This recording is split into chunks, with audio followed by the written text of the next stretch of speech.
Hello friends, how you doing everyone? Hope everyone is doing great. So today we will start this session with some of the PSM point of view. So first we will see about the cohort study. So basically the cohort study is a forward looking study. We are a forward looking study and we are studying about the incidence of disease, and it is a follow up study. So the most common example for cohort study in the world is Framingham study. It was done to study the coronary heart disease.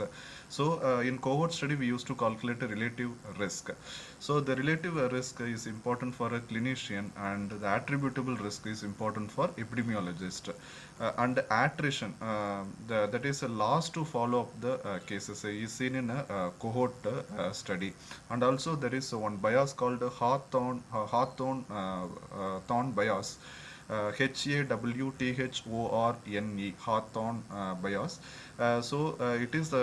the bias due to that study subject, they alter their behavior during their study. So this type of bias is seen in a cohort study. Okay.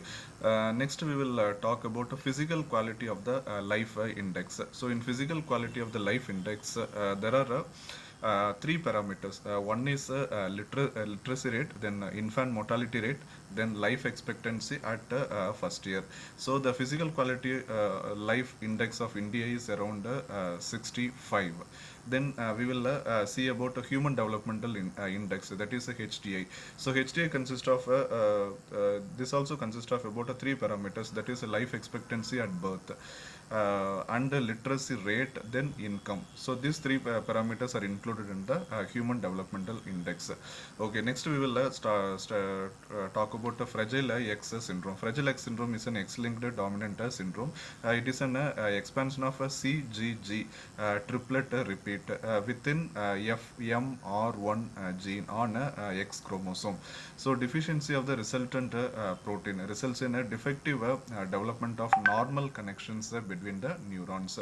So this is called fragile X syndrome. Okay, next we will see about luteinizing hormone surge, that is LH surge. It occurs 36 hours before ovulation, and also LH peak occurs at around 12 hours before ovulation. Okay, then fetal-placental circulation. It is established on day 17th of post ovulation. Okay, where is the Wernicke's area? The Wernicke's area is area 22, and Broca's area is area 44 and 45. Okay, so which artery supplies the medulla oblongata and the anterior two-third of the spinal cord? It is anterior spinal artery which supplies the medulla oblongata and the anterior two-third of the spinal cord. Then notochord give rise to nucleus bulbosus, that is a central part of the intervertebral disc.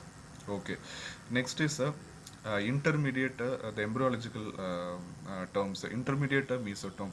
It give rise to mnemonic KTO, that is kidney, testes, and ovaries.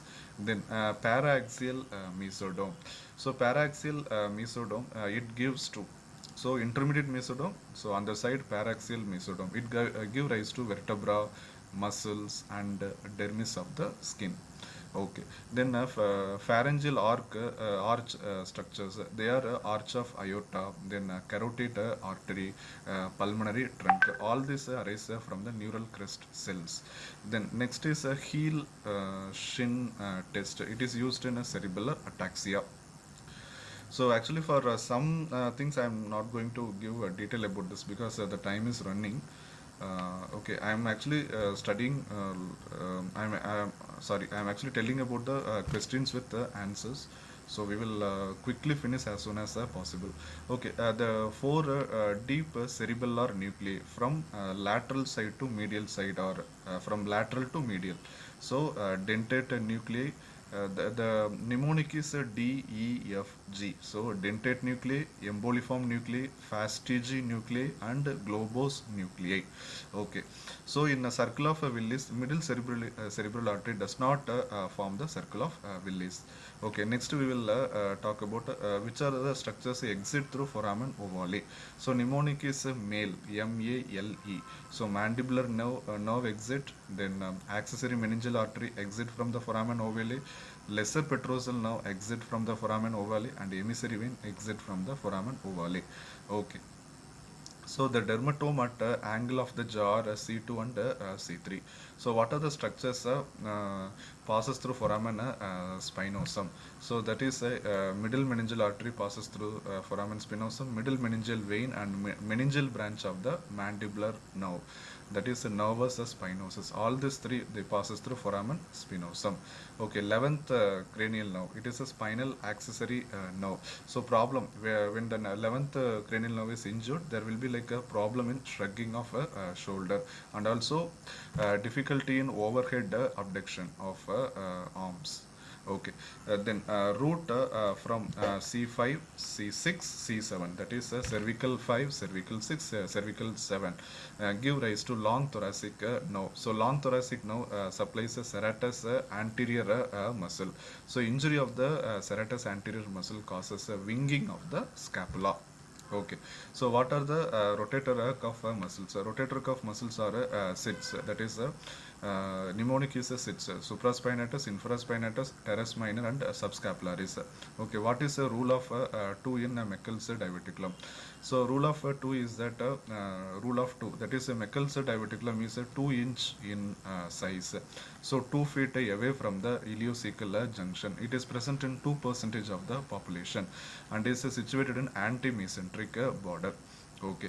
Then next, what causes a neuralgia paresthetica? That is, injury to the lateral cutis nerves will cause a neuralgia paresthetica. Okay.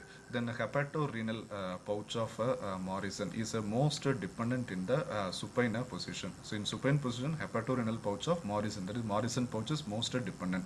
In erect posture, pouch of Douglas is the most dependent part. Okay. Next. So what are the structures are arising from the paramesonephric duct? So paramesonephric duct, also known as the Mullerian duct, it gives rise to all the female reproductive organs like uterus, upper uterus, upper 1/3 of the vagina, then lower to. Okay, so these are the structures arise from the paramesonephric duct or Mullerian duct. Lower 2/3 of the vagina, urinary bladder and urethra develops from the congenital sinus. Sorry, that is urogenital sinus. Sorry about that, urogenital sinus.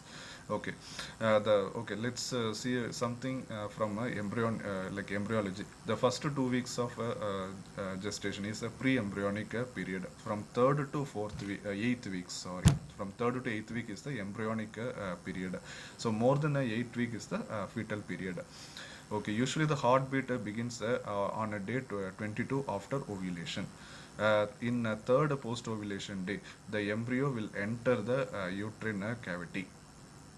In fourth post ovulation day, there will be formation of a blastocyst. Fifth post ovulation day, blastocyst will hatch. Sixth post ovulation day, so implantation will occur. Okay. Next is DiGeorge. What is a DiGeorge syndrome? So basically, DiGeorge syndrome is a autosomal dominant syndrome. Chromosome 22 Q11.2 deletion. So what happens?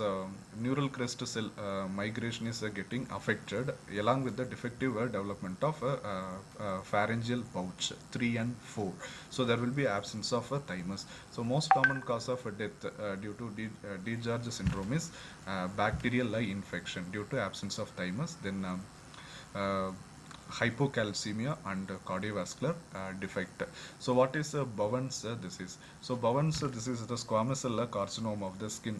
It is the second most common cancer of the skin after basal cell carcinoma. Occurs in sun exposed areas of the skin.